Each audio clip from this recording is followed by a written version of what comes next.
I guess 10 men is enough because even down a man for much of the second half, Barcelona fans didn't really have to sweat this one against Sevilla. We will get to all of that, of course, for the second half. But before that, welcome to episode 658 of the Barcelona podcast, brought to you by the Blue Wire Podcast Network. I'm Dane Hilton, and while I was unfortunately unable to do a watch along for today's match, the good news is that I have heard the people, they have spoken, and I will have a watch along on Big Up on Tuesday for the Champions League matchup between Real Madrid and Man City. So if you don't want to miss that watch along or you miss any of the updates that I provide anywhere, please give this video a like, a comment, help me out with the almighty algorithm, and subscribe to the YouTube channel, of course. Subscribe if you're listening on any of your favorite podcast apps, or become a Patreon for as low as $3. And follow me anywhere on social media where I do update you as to what I'm working on, whether it's on Big Up for the watch-alongs, or videos, or podcast ideas, whatever it may be. I love to hear your voices, so follow me on social media. All right, with that done and out of the way, let's jump in. Here are the 5 headlines from Barcelona's 4-1 victory over Sevilla. Headline 1 is seconds apart. Looking at the lineups just real quick, Sevilla, of course, not the all-conquering side they used to be in the past. Because of financial issues themselves, they've had to sell off a bunch of their players. And for Barcelona, with most of the team healthy, they could do a little bit of rest and rotation again for this one, even though they don't play again till Monday against Rayo. So that was Cubarsí getting the initial rest, with Araujo and Inigo Martinez being the starters for this one in a game that started with a ton of energy from both sides, really up and down football, which is for everybody, neutrals or a fan of either teams. Yeah, I guess it's more nerve-wracking, but it's fun to have football be like that. The second minute, it was good to see for Barcelona, even with the high tempo. The press worked for the first time to turn Sevilla over, and Barca wins a corner. As I said, starting with a ton of energy meant that there are some mistakes, but it happens in the run of play where if you have the right defensive shape, you don't have to worry about it. There's a lot of one-touch opportunities that Lamine Yamal wasn't perfect to, but he was taking his chances. And that means that if one pass does get off, you're in on goal and you're in good shape. 7th minute, Pedri finds Lamine Yamal at the back post. Speaking of those chances, attacking the narrow back of Sevilla. Yamal gets a shot goal bound, but it's saved by the keeper. Good save there. And right after that, though, it leads to something great, and that is the 1-0. The 7th minute still, the corner then leads to that goal from Lewandowski, as I said. From the corner, it's played short to Raphinha, then to Inigo Martinez at the far post, who wins the header, and Lewandowski finds a way to get the inside of his boot on it and slips it into the goal. You can criticize Lewandowski all he wants. Did he have a good match? We're at that point where I don't know. Because are you asking him to score great goals? Are you asking him to score? What kind of goals are you asking him to score? Because he's just scoring a bunch of goals. And if he keeps scoring a bunch of goals, Barcelona win games. That's as simple as football is. So even if it's not pretty, even if all the things in between aren't what you want to see, Lewandowski starts in these games and most games when healthy because he scores goals. And he's done that more than any other player from Europe's top 5 leagues this season with 31 in all competitions. It's fantastic from Lewandowski. But for Barcelona, as high as it was to score the first goal in the 7th minute and feel like you were on the right path, less than a minute later, seconds really, on the kickoff, they give it right back. This goal from Vargas equalizes. And when I say, again, seconds, I mean from the kickoff, that is seconds. 4 passes, and it's in the back of Barcelona's net. Saúl stays onside on the run. Inigo Martinez and Araujo, I'm not sure exactly who to blame here. Now, Inigo Martinez, he was the first to jump closer, and while it was Araujo who kept the man on, I think it's Inigo Martinez that jumped a little bit too late, so they didn't jump as a unit. And then Araujo is the one who keeps him onside. And then Saúl gives it to Vargas for an easy tap in. And now Sevilla, at home with a really good atmosphere, they're on the board. Not too much to report from the rest of that first half of action. 15th minute, Raphinha with a long shot with his right foot, which foreshadowing what would happen later in a good way. But there was definitely space available, too, for Raphinha to do what he's been doing for the last few weeks. As Barcelona have been doing better in January, we've seen a lot more centralized Raphinha. Again, put a pin in that. We'll be back in a second for that for our third headline. 16th minute, Sevilla forced a really great double save from Szczesny. Isak misplays it, and Araujo gets the worst of it afterwards. He did survive a few more minutes than Araujo while limping, but had to come off in the 22nd minute. In comes Cubarsí, and when you have Araujo going out and Cubarsí coming in, I know that sounds crazy, but you don't actually lose that much. And if anything, Cubarsí did kind of settle things down with that offside trap for Barcelona throughout the rest of that first half. Pedri then really getting on the ball well throughout the rest of that first half too, which I think that even though Barcelona weren't on the front foot or Sevilla wasn't on the front foot, that chaotic neutral, if you want to call it that this game had, Pedri lives in that space because he doesn't lose the ball often. And at some point in that first half, Barcelona was 82-18 in possession, and Pedri has a lot to do with that.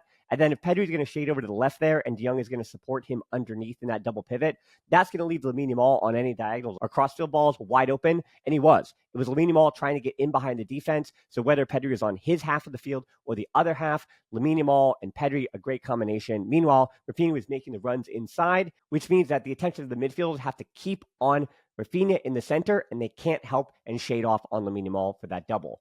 Neither team, as I said, found a way onto the front foot for the rest of this first half there. Sevilla had some nice diagonal balls, but Barcelona struggled to make things happen.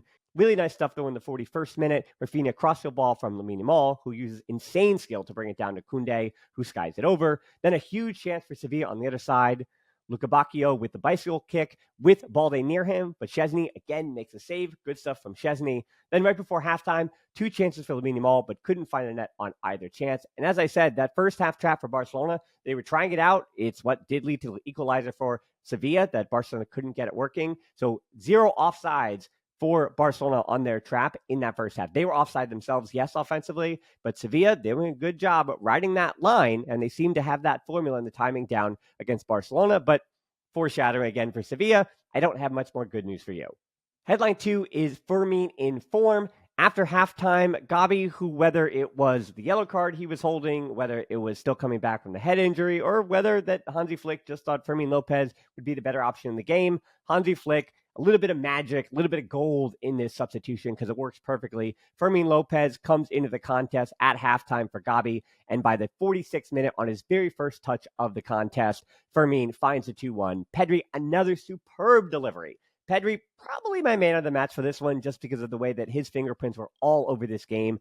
The assists are also coming this season for Pedri in a way that they weren't in the last few years because his teammates are finishing them, and Barcelona are scoring a huge number of goals, and Pedri, of course, is the architect for so much of that. Lewandowski and Fermin making the run together for Pedri.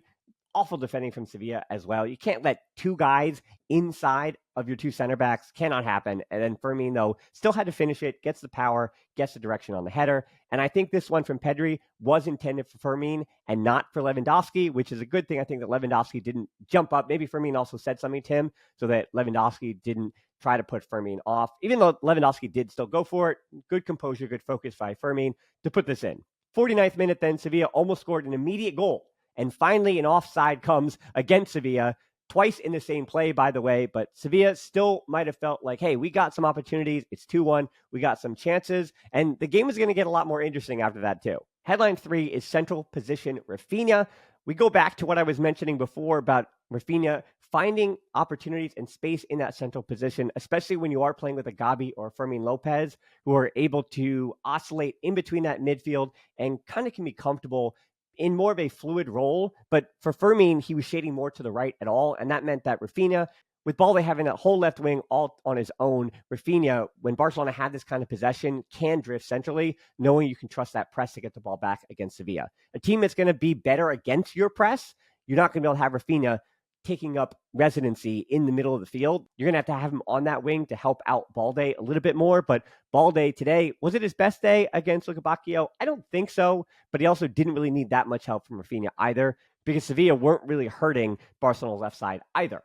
Now, they could have hurt Barcelona here, but the ref said, and VAR said, we don't want anything of it. In the 54th minute, the PK shot for Sevilla. Sal goes down too easily, though, against Koundé. Sevilla fans didn't like it in the stadium, but Koundé's contact wasn't enough. Everyone on the broadcast and us watching at home all agreed with that. It's a really dangerous cross coming in from Saul, who I thought was bright in this game, but still doesn't lead to anything. And Sevilla fans must have felt really hard done by because, of course, Barcelona scores right after that in the 55th minute. The 3-1 comes to Raphinha. He did, as I said, I felt like he had a quiet game up to that point as far as being on the ball. His runs were important, but he wasn't really impacting the game with the ball at his feet. That said, Kubarsi, a nice cheeky diagonal into Raphinha as the defense was shifting, but Raphinha did most of the work here. There were 2 white shirts on top of him, but he used 1 touch to control it, his second touch to set himself up, and the third touch to put power on across the goal. And he did it all with his right foot too. So every time Raphinha does something special with his right foot, you're reminded that, oh yeah, players even in their late 20s can get better, they can improve, and they can go from pretty good player who cost the amount of money that a star would cost, and you can almost become a superstar. And we continue to reiterate this season that Raphinha, while he did score against Sevilla back in 2022 for his first goal in a Barcelona uniform, this is almost a different player since he came as a 25-year-old, and he has more than made up for that transfer cost for him, and he's been the star that Barcelona have desperately needed. Yes, they can reinforce the left side maybe next year, but this season I have completely changed my tune on Raphinha and potentially selling him. I said he was a good player who the Barcelona could potentially part with to try to get a player that made more sense, but under Hansi Flick, Raphinha has made the most sense he's ever made in his career, and is just a beautiful sight to see for the Brazilian. Headline 4 is didn't suffer much. This game still had twists and turns, though. That's why 4 of my 5 headlines are all from the second half here, because, of course, in the 60th minute, Sevilla were given another lifeline, even down 3-1 when Fermin got the yellow on the tackle, but VAR looked at it and it turns into a red. And I do tend to agree with that. I know he got the ball, but the way he slid in and his cleats came up and hit the leg of Sal on the follow through, that's going to be a red here. And for Fermin Lopez, I know you want to play with energy. It's a reminder, too, that he's still a very young player. So he gets the red, didn't really protest at all. Yeah, De Jong tried to buy a little bit of time, but yeah, it didn't matter. He was going off, which meant that Barcelona had to defend for 30-plus minutes with 10. And if anything, they were up 3-1 at that point in the game. Probably the most positive thing, and I'm checking social media and stuff after this contest, and I think very fairly, pundits and culés are all saying, hey, Barcelona played with 10 men for a third plus of this game, and yet you come with saying, did they really have to suffer that much? Yes, when you're down a man, you always do feel like the game could turn on its head at any moment, but it didn't really. Barcelona were so composed, so compact, so just precise with their defensive shape. They defended as a unit. It was really great stuff to see from Hansi Flick, and having a plan, even down 10, have a plan, get it done. And they did. 70th minute, Lewandowski and De Jong out for Olmo and Eric Garcia. Those subs also helped to solidify things. Eric comes in as a defensive midfielder. Raphinha shifts centrally in the 4-4-1 with Olmo on the left to basically serve as the other midfielder to tuck inside. And that, again, solidified the central parts of the field. A ton of action late for Sevilla, though, coming down Balde's side, as I had warned. But it was either Olmo helping out Balde with Luca Bacchio, or it was Cubarsí and Igor Martinez with no wasted movement on their clearances, just putting a boot behind it. And if you can trust your shape like that, yeah, knock that thing to kingdom come, get back into shape, stay compact, and trust each other. And it was great to see Barcelona do that. I do say, I'm so sorry, Garcia Pimienta. I would love if you continue to have a job in the first division. And I do hope he does keep his job past this season. But these 2 losses to Barcelona, giving up 9 goals in the 2 games, that's not going to help out. So hopefully Sevilla, they just throw those away for Garcia Pimienta and let him build this program. In the 89th minute, just to close the game out, Gerard Martin comes on as defensive substitution for Lamine Yamal. And then the 4-1, immediately after that substitution on the free kick, another goal for Eric Garcia. Olmo missed it completely, which was great because VAR might have overturned it for Olmo being offside, but Eric wasn't offside. He was onside, and Eric didn't miss it at the back post, putting it in pretty easily, which is great to see. Eric gets his first goal this season in the Liga, at least, and Raphinha delivering another dangerous ball in another dangerous position. The delivery today from Raphinha and Pedri was certainly on point. Raphinha with the opening goal, and then Pedri with the ones in the middle, and then Raphinha bookending this one. Great stuff. Good assists from Raphinha and Pedri. And then we round this out with our 5th headline. This one, even beyond the game. This is more about the big picture. The Barcelona, hey, backs against the wall. They needed a win. And when I say backs against the wall, I really mean Barcelona should be punching through that wall, and they should be making this a race in the Liga, and they did that with the 3 points here. Of course, I did watch the Madrid derby yesterday, and we can talk about the PK on another time. That's what we have the watch along for, to get in all of the tiny little stuff. Or, again, Real Madrid against Man City. Maybe we could talk about Real Madrid and the PK stuff there. Please invite you Real Madrid fans onto that one for Tuesday at 3 p.m. But more importantly, in the Liga, it's Real Madrid. They've got to play a bunch of ugly games in the Champions League against Man City that Barcelona do not. And so hopefully Barcelona, now down by 2 to Real Madrid and 1 to Atletico Madrid. I-Liga, certainly, absolutely this is. So this is a title race. This is all still left to play for. This is the kind of response you want to see from Barcelona. This is just a quality win where you pick up the 3 points, where you're on the road. Sure, it's a team that you should be beating, but you're on the road. You try to rotate a little bit. Things don't go your way. You lose center back in the first half. You take off Gabi at halftime. That doesn't feel like the formula for a victory. And then you go down to 10 men in the 60th, but they were clinical in front of goal. They took care of business. They defended as a team. But as you hear me reiterating, I'm really proud of the 3 points that Barcelona got today. This is just a good quality win for a team that feels like they can still win the Liga. It is anybody's race. Real Madrid, Atletico Madrid, and Barcelona, as I keep saying, and I'll reiterate until the end of the season, they all have their faults, but they all have the ability to raise that trophy at the end of the year, and fans can say, all right, I think that's the team that earned it, because they have the quality and they did whatever they had to get over the line. It's going to be a fight the rest of the way, so I hope you join me for that. And as always, until next time, Forza Barça.